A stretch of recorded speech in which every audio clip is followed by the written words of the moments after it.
My name is Layla, and I said I'm 27 years old. What I'm about to share with you happened 4 months ago. It didn't just change my life, it dismantled everything I thought I understood about reality. It tore down the illusion I had lived in, and rebuilt my understanding on a foundation made of something far stronger: truth. Not emotional truth, not subjective belief. I mean deep, eternal, unshakable truth. I feel a profound and pressing responsibility to tell this story because Jesus Christ himself told me to warn as many people as I could. He didn't say it would be easy, and it's not. This is difficult to talk about.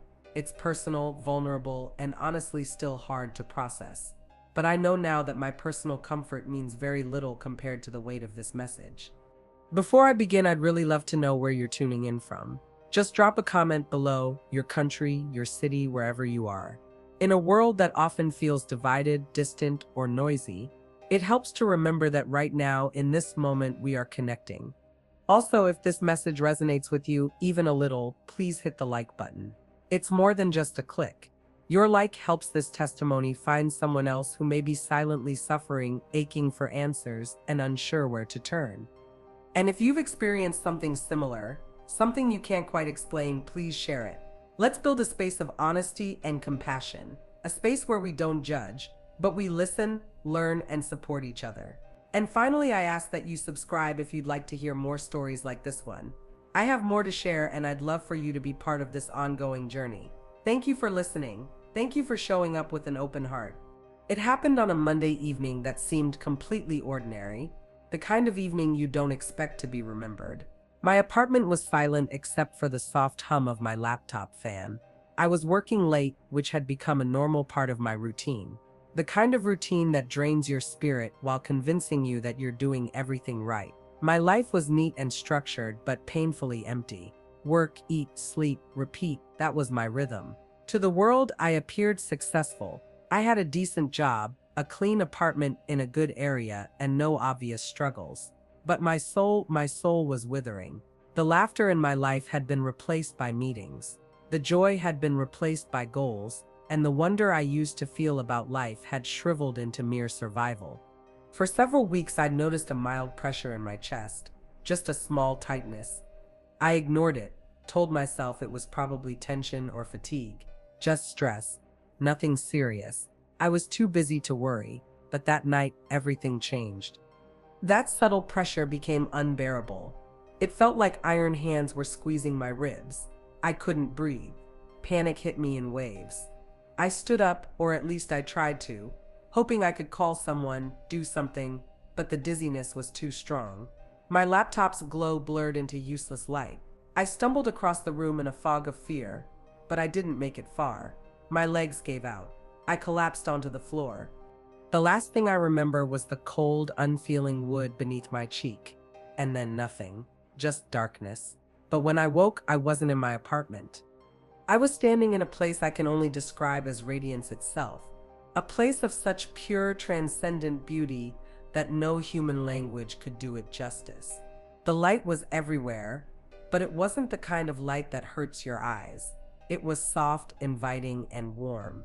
It wrapped around me like a hug I didn't know I needed. And in that moment, I realized something that pierced me to the core. This light wasn't just illumination, it was love. Tangible, overwhelming love that searched every corner of me, not to condemn, but to embrace. I felt seen in a way I never had before. Seen beyond my job title, beyond my mistakes, beyond even my best intentions. I was known and accepted. I looked around and realized I was standing in what felt like a celestial garden. The grass shimmered. The flowers glowed with colors that don't exist on Earth, living hues that seemed to pulse with life and song. The air itself was alive. Every breath I took felt like it healed something broken inside me. The scent was pure, like fresh rain mixed with joy, like the moment a child laughs for the first time. And then I heard it. Layla. My name, spoken not loudly, but with such clarity and power that it filled every molecule of space around me. A voice like thunder rolled in kindness, a whisper wrapped in majesty. I turned and I saw him. I knew him instantly. My soul leapt with recognition. I didn't need introductions. It was Jesus. He stood in a robe that shimmered with the same light that filled the space. His face glowed, not with fire, but with love, deep, eternal, and unchanging. When he looked at me, I felt my spirit quiet. I began to weep, not out of sadness, but out of relief, out of awe, the kind of tears that come when you realize you've been searching for something all your life, and now it's standing right in front of you. Layla, he said again, his tone filled with comfort. You are safe. There is no fear here. I tried to speak, to ask the million questions bursting inside me, but I was overcome. I stood trembling, tears rolling down my face. He smiled at me, and that smile undid every lie I had ever believed about my worth. There is something you must see, he said. Something that matters not only to you but to many others.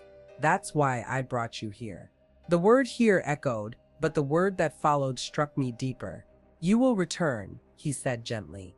Return? I asked. Yes, your time on earth is not finished. But before you go back, you must understand the battle you and so many others are in, because it is not what it appears to be. He began walking down a path made of glowing stones. I followed him without hesitation. My spirit felt lighter than it ever had. As we walked, he began to teach me. Layla, he said, your world exists in two dimensions, the physical, which you can see and touch, and the spiritual, which is unseen but just as real. Most people live their whole lives only seeing the first, but they are connected. They affect one another constantly. What you do with your body, with your words, with your thoughts, it touches your spirit, and the condition of your spirit shapes the outcomes in your physical life, for better or for worse. Eventually we reached a high ledge, like a balcony that overlooked the world. But I wasn't seeing Earth the way I used to. I was seeing it through his eyes. And that changed everything. I saw people. Some were surrounded by shadows, dark, twisted figures that slithered and clung to their backs like parasites. They whispered in their ears, feeding them lies, pulling them downward. Others were surrounded by radiant light, shields that shimmered like gold, pulsing with strength. Those people stood taller. Their eyes sparkled. They carried peace. I turned to Jesus, alarmed. What are those shadows? He looked at me, his eyes gentle but filled with gravity. Those are evil spirits, Jesus explained patiently. Demonic forces whose only purpose is to steal, kill, and destroy the life I offer. They are constantly searching for access points, moments of weakness, cracks in faith, tiny compromises, to slip into people's lives and steer them toward destruction. These spirits cannot force their way in, for I have given humanity the sacred gift of free will, but they are cunning, always watching, always waiting. They don't knock, they wait for doors to be carelessly left open. Open doors? I asked, trying to make sense of it all, my heart beginning to race with uneasy anticipation. Jesus nodded slowly, his expression darkened, not in anger but in sober clarity. Picture your soul as a house, he began, his voice gentle yet unwavering. I stand at the front door and knock, waiting for an invitation to enter. I do not force my way in, but sin, especially the kind that defiles the temple of the body, unlocks other doors and even windows. It creates openings in a person's spiritual defense system. He paused as I absorbed the metaphor. Engaging in sin, he continued, is like leaving your front door wide open in a dangerous neighborhood in the middle of the night. It might feel harmless at first, but that door is an open invitation, and through it, these spirits enter. They build strongholds, and from there they begin to influence thoughts, emotions, behaviors. Then Jesus turned and gestured with his hand. A vision unfolded before me. What I saw next was deeply uncomfortable, even shocking. I could sense that he knew it would be, but he also knew it was necessary. He showed me private moments no one would ever willingly share. I saw men and women alone in their bedrooms, on couches, in bathrooms, engaging in acts of masturbation. I turned my face at first, startled, ashamed. But Jesus' voice reached out to me again, not cold, not angry, but full of compassion. I need you to see this, Layla, he said. This is not about judgment. It sits about clarity. This hidden struggle affects millions of my children, Many who love me sincerely but are trapped. They believe it sits a private, harmless act. They don't see what it invites. As I turned back toward the vision, I saw something deeper, something beneath the surface. Each time someone engaged in this act, something happened in the spiritual realm. I watched as spiritual doors creaked open within them. The air inside their souls shifted. Through those tiny cracks, I saw slithering shapes, spirits of lust, slide in with sinister ease. They moved like snakes, with a strange hunger. They seemed drawn to the act like moths to flame, not to light, but to corruption disguised as comfort. "Master," I whispered, shaken, "what is happening here spiritually?" Jesus looked directly at me. His eyes held both grief and authority. "My daughter," he said gently, "this subject is difficult, but you must understand it with precision, for your sake and for the sake of those who will hear your voice one day." He paused before continuing. "I created the body as a temple, a sacred place for my spirit to dwell. But when a person uses their body for this act of self-pleasure, they are entering into a false intimacy, a counterfeit of the true, selfless connection I designed. It mimics something holy while twisting its essence." He then revealed more. "The moment this act takes place, a door opens within the spirit, and through that entrance, these spirits of lust come in. Once inside, they do not rest. They don't sit, merely observe. They attach." I then saw these spirits latch onto a person's mind. They whispered thoughts, vivid, persistent. They flashed sexual images like lightning bolts in the imagination. They reprogrammed natural desire into something distorted, something obsessive. The people affected couldn't see or hear the spirits directly, but they reacted to them instinctively, trapped in a fog of temptation and confusion. "These spirits," Jesus said, "once inside seek to dominate. They push the person to return to the act again and again. Soon it becomes a compulsion, then an addiction, and from there it becomes a prison." I watched horrified as these spirits led people to spend entire nights scrolling through explicit content, eyes glassy, hearts numbed. I saw them inject lustful thoughts into people's minds in moments of stillness, during church, during family dinners, during prayer. "But why is it so spiritually dangerous?" I asked again, needing to understand the deeper cost. Jesus' face grew sorrowful. "Because these spirits attack in 3 directions." He raised one hand. "First, they drive a wedge between the person and me. Their thoughts become crowded, noisy. My voice becomes faint. Their prayers lose focus because their minds are under siege." He raised another hand. "Second, they drive the person away from others. These spirits retrain the eyes to see not souls but flesh, not people to be loved, but bodies to be consumed. This poisons the possibility of real connection." Then he pressed both hands to his chest. "Third, they steal a person's sips, divine purpose. Lust takes up space in the mind that should be used for dreams, for service, for creative vision. It promises quick pleasure, but it delivers deep isolation. It promises freedom, but it binds." Then something miraculous happened. He brought forth a group of souls, shining, radiant beings clothed in glory. Their expressions were serene, but behind their eyes I could see they carried memory of battles fought and overcome. "These are my children," Jesus said, "who fought the same struggle. Hear what they have to say." The first to speak was a young woman, maybe close to my age. Her voice was soft but steady. "After my breakup," she began, "I was lonely. I felt abandoned. Masturbation became my comfort, a way to control something, to soothe myself. But over time, the comfort turned into chains. I began needing it more and more. The shame silenced me. Even at church, surrounded by people, I felt isolated. I couldn't be honest. I couldn't heal because I couldn't speak." She paused, her eyes glistening. "But when I finally cried out, when I truly surrendered, Jesus met me. He didn't shame me, he freed me." Then a man stepped forward. His presence was calm, grounded, mature. "I was a father, a husband. I loved my family," he began. "But I carried a secret addiction, pornography and masturbation. It started when I was a teenager. I thought marriage would fix it, but it didn't set. I hid it for over 2 decades. His voice cracked slightly. "I thought no one knew, but they did. The spirits of lust stole my affections from my wife. I was in the room physically, but emotionally, I was elsewhere. He looked down for a long moment. It erected a wall of deceit in our marriage that she could feel even if she couldn't see.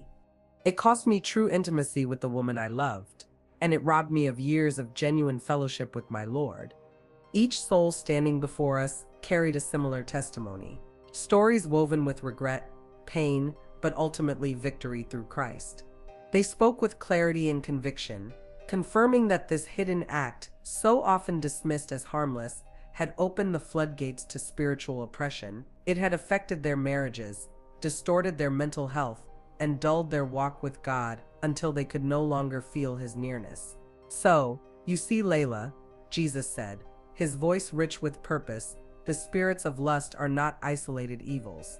They are the seedbed of many other afflictions: anxiety, depression, rage, selfishness, and a deep numbness that robs joy from even the purest things of life. These spirits are thieves of destiny." My heart weighed heavy with sorrow, but I couldn't turn away. "But Master," I asked, my voice cracking under the weight of what I had witnessed, "what can people do? How can they ever be truly free if what they sit fighting are actual spirits?" Jesus smiled. It wasn't just any smile, it was like morning breaking through the darkest night. A light that warmed, reassured, and healed all at once. "There is always hope, my daughter," He said, His eyes never leaving mine. "The power available to my children is infinitely greater than the power of the enemy. No one has wandered too far. No one is beyond the reach of my love and redemption." He then shifted his posture slightly and began to explain what he called the practical and powerful path to freedom. First, he said, they must stop seeing this as a small bad habit they can outgrow or push through by sheer willpower. No, they must recognize it for what it is, a spiritual battle, and spiritual battles require spiritual weapons. He walked slowly as he spoke, like a teacher guiding a student through a living parable. "For my children who are married," Jesus continued, "they must return to the covenant. The marriage bed within the bond of love and fidelity I established is not only holy, it is protective. It is a sanctuary I created for joy and unity. They must pursue honesty with their spouse and fight together for purity." I raised my hand gently, almost afraid to interrupt.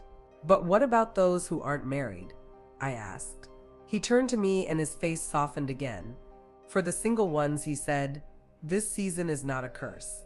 It is a sacred time of preparation and consecration. They must learn to govern their desires, not suppress them in shame, but redirect them through self-control empowered by my spirit. That energy, when channeled into service, growth, and spiritual depth, becomes a foundation for everything I've called them to. Whether their future includes marriage or not, the victory remains the same." Jesus paused and raised his hand. In it appeared a glowing scroll, and with a whisper it opened, radiating light. Then he spoke of something I said I'll never forget. "The most powerful weapons are already in their hands. My name, my word. When the urge arises, when the whisper comes from those spirits, my children must not entertain it. They must not reason with it, not even for a moment. They must resist immediately. And when they do, when they speak my name with faith and conviction, the spirits have no choice but to flee." But he looked directly at me, his voice steady and full of divine authority. "This is not a poetic idea, Layla. It is a spiritual law. When they submit to God and resist the devil will flee, not might will." I nodded slowly, absorbing every syllable. Then his tone deepened with urgency. "But they must mean it. They must slam the door closed. No lingering, no dabbling. Freedom is for those who desire it more than momentary satisfaction." He then outlined 5 clear steps, a divine strategy etched in my mind forever. First, he said, they must come to me in confession. Not excuses, not blame, pure repentance. In that moment, I forgive them completely and break the enemy's legal right to torment. Second, they must cut off every trigger without hesitation. That means websites, apps, videos, even certain music or friendships if they are gateways to temptation. You cannot sip poison and expect to be whole. Third, they must renew their minds daily. They must replace the lies they've consumed with truth. My word must become their meditation. My promises must fill the void left by the enemy's deceptions. Fourth, they must eliminate idleness. A wandering mind is fertile ground for destruction, but a heart engaged in purpose, in service, in creativity, in work, has no space for the enemy's seeds. And fifth, they must bring their secret into the light. Confide in a brother or sister in Christ, a mentor, a pastor, someone spiritually mature, because shame thrives in the shadows. But in the light of fellowship and accountability, it dies. Jesus took a step closer. His eyes now burned with what I can only describe as holy fire. "Layla," he said, "your time here is almost over. I am sending you back now. Your work is only just beginning." My breath caught in my throat. "What work, Lord?" "You are to tell them. Tell them what you have seen and heard. Tell them about the spiritual war they are fighting. Even if they think it's just personal weakness or emotional struggle, help them understand that they are not battling flesh and blood. They are under assault, but they are not without weapons." He reached out and placed his hand on my shoulder. Immediately, I felt strength rush through my bones. Not just confidence, but boldness, righteous fire, a courage I didn't know I could carry. "Some will rejoice," he said. "They will finally feel seen, finally understood, and they will walk free. But many others," he continued, "will mock you.